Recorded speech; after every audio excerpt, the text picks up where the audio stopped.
श्री स्वामी समर्थ. कधी कधी आपल्या आयुष्यात असा एक प्रश्न उभा राहतो ज्याचं उत्तर शोधताना डोळ्यात नकळत पाणी येतं.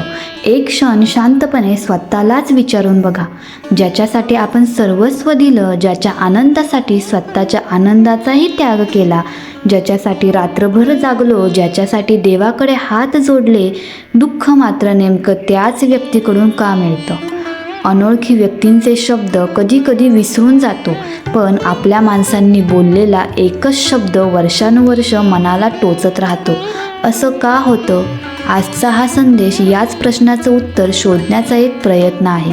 शेवटपर्यंत नक्की ऐका. कदाचित आज तुम्हाला तुमच्या आयुष्यात घडलेल्या अनेक गोष्टींचा अर्थ नव्याने समजेल. जर स्वामींवर तुमचा विश्वास असेल तर व्हिडिओला लाईक करा.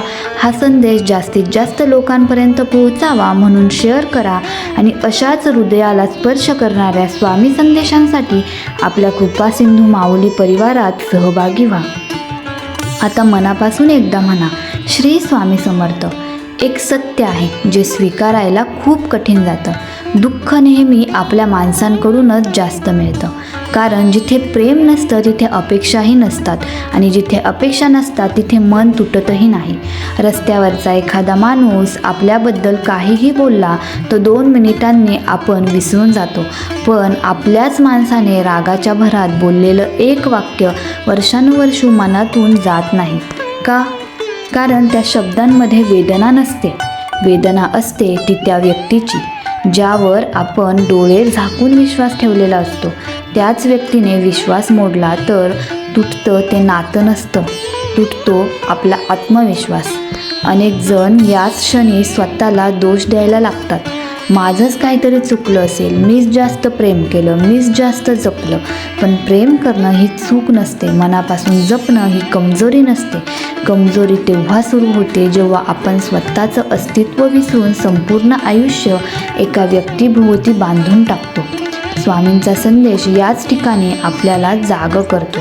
ते सांगतात, प्रेम करा पण स्वतःला हरवून नाही, जपा पण स्वतःचा स्वाभिमान गमावून नाही, विश्वास ठेवा पण स्वतःची किंमत विसरून नाही. कारण ज्या दिवशी आपण स्वतःलाच विसरतो त्या दिवशी दुसऱ्याच्या एका वागण्याने आपलं संपूर्ण आयुष्य हादरून जातं, आणि तेव्हा आपण म्हणतो, माझ्याच नशिबात हे का? खरं तर तो नशिबाचा प्रश्न नसतो, तो मर्यादा ओळखण्याचा प्रश्न असतो. स्वामी कधीच असं म्हणत नाहीत की कोणावर प्रेम करू नका. ते एवढंच शिकवतात, प्रेमात स्वतःला हरवू नका. कारण जगातली प्रत्येक व्यक्ती बदलू शकते, पण स्वामींचं प्रेम कधीच बदलत नाही. म्हणून ज्याच्यावर प्रेम करता त्याच्यावर करा, पण तुमच्या मनाचा आधार फक्त त्या व्यक्तीला बनवू नका. तुमच्या मनाचा खरा आधार स्वामींचे चरण असू द्या. मग लोक येतील, लोक जातील, नाती बदलतील, परिस्थिती बदलेल, पण तुमचं मन तुटणार नाही, कारण त्याचा आधार माणसांमध्ये नसून स्वामींमध्ये असेल. कधी तुमच्या लक्षात आलं आहे का, आपण ज्या व्यक्तीवर सर्वात जास्त प्रेम करतो तिच्याशीच सर्वात जास्त भांडतो, जिची सर्वात जास्त काळजी करतो तिच्याकडूनच सर्वात जास्त अपेक्षा ठेवतो, आणि याच अपेक्षा हळूहळू मनाच्या वेदनेत बदलून लागतात. कारण प्रेम वाटतं तसं अपेक्षाही वाढतात. आपल्याला वाटतं, मी त्याच्यासाठी इतकं केलं तर त्यानेही माझ्यासाठी तेवढंच करायला हवं, पण जीवन असा हिशेब ठेवून चालत नाही. प्रत्येक माणूस प्रेम व्यक्त करण्याची पद्धत वेगळी असते.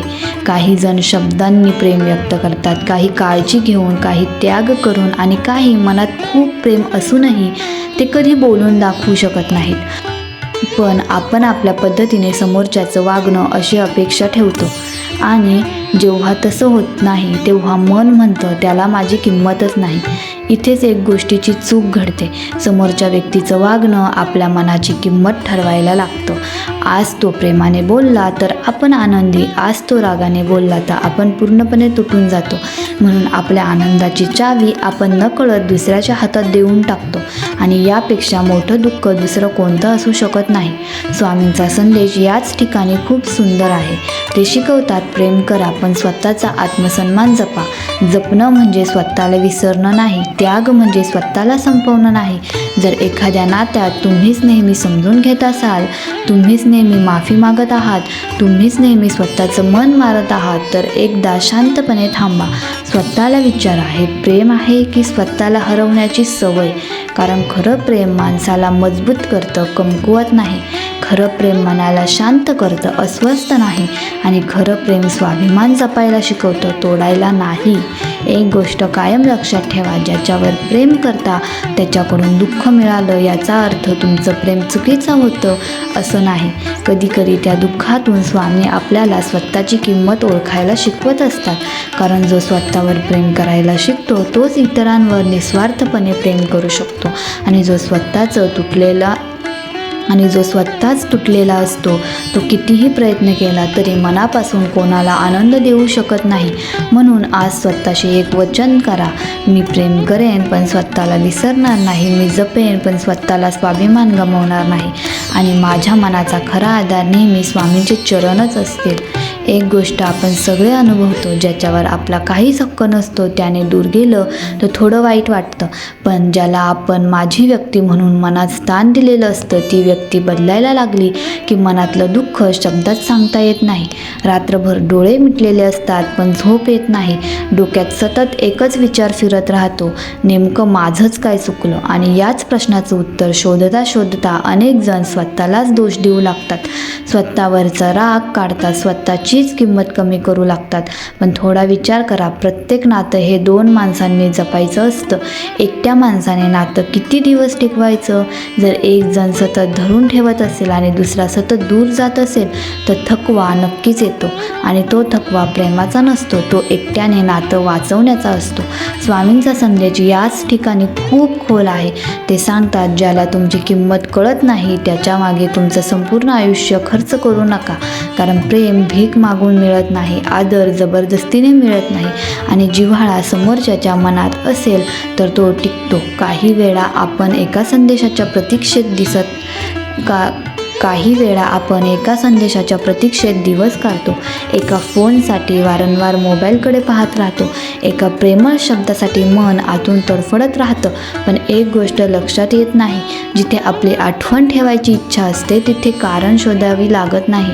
आणि जिथे इच्छा नसते तिथे 1000 कारणं तयार असतात. हे सत्य स्वीकारायला कठीण आहे, पण स्वीकारलं की मन हळूहळू मुक्त व्हायला लागतं.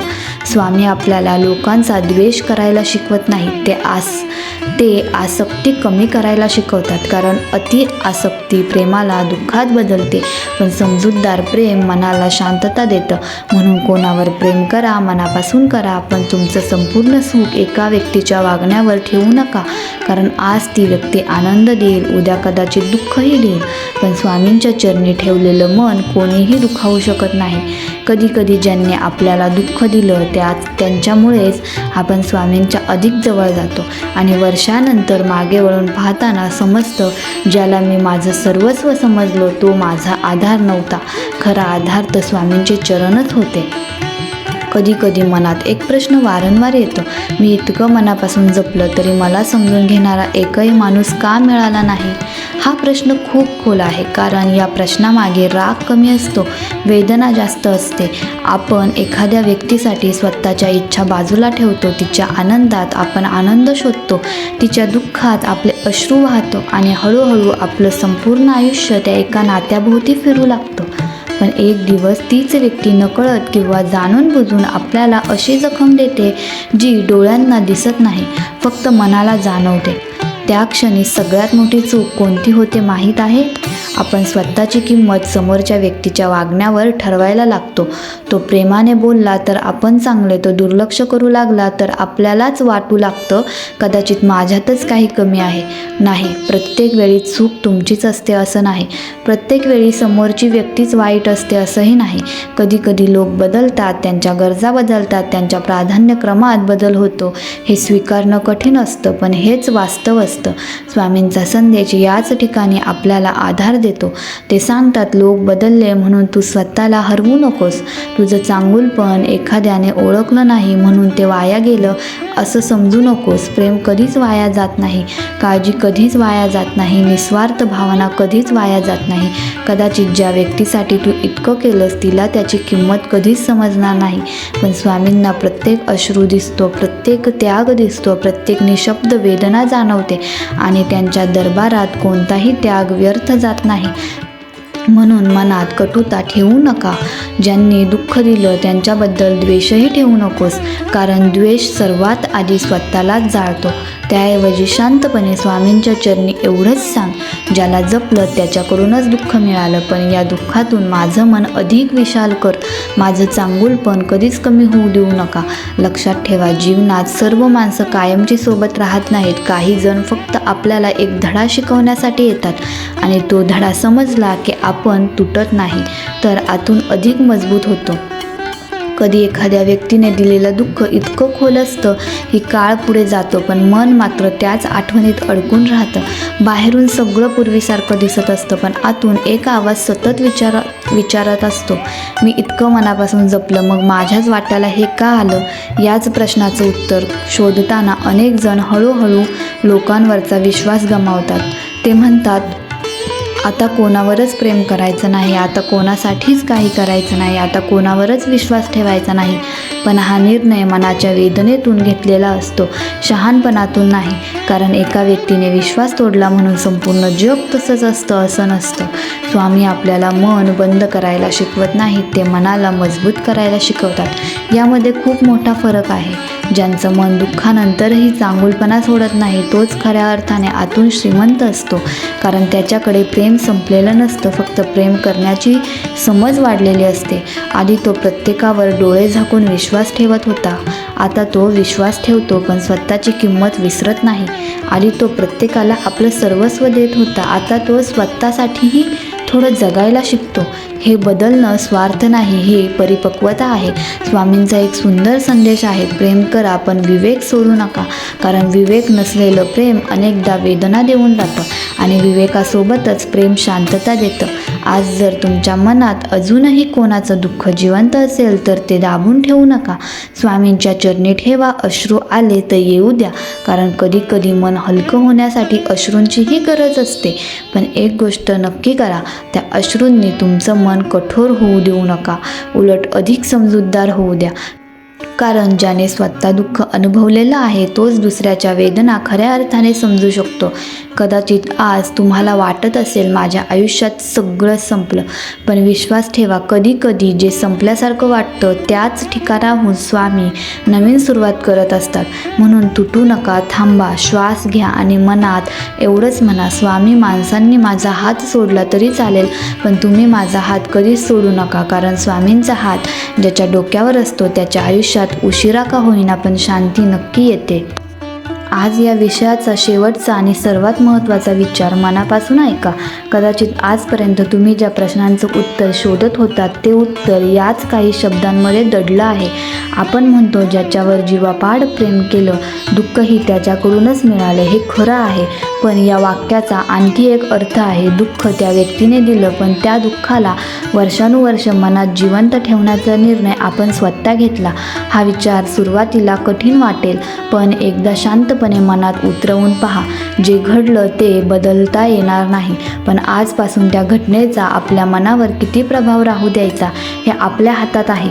स्वामी आपल्याला भूतकाळात अडकवून राहायला शिकवत नाहीत, ते प्रत्येक नवीन सकाळ नवीन आशेने जगायला शिकवतात.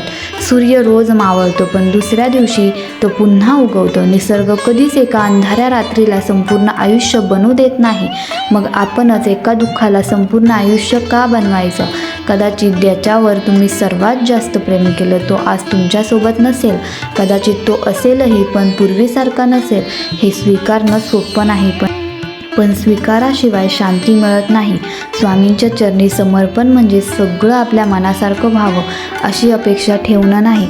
समर्पण म्हणजे जे घडलं त्याहूनही योग्य मार्ग दाखवण्याची प्रार्थना करणं.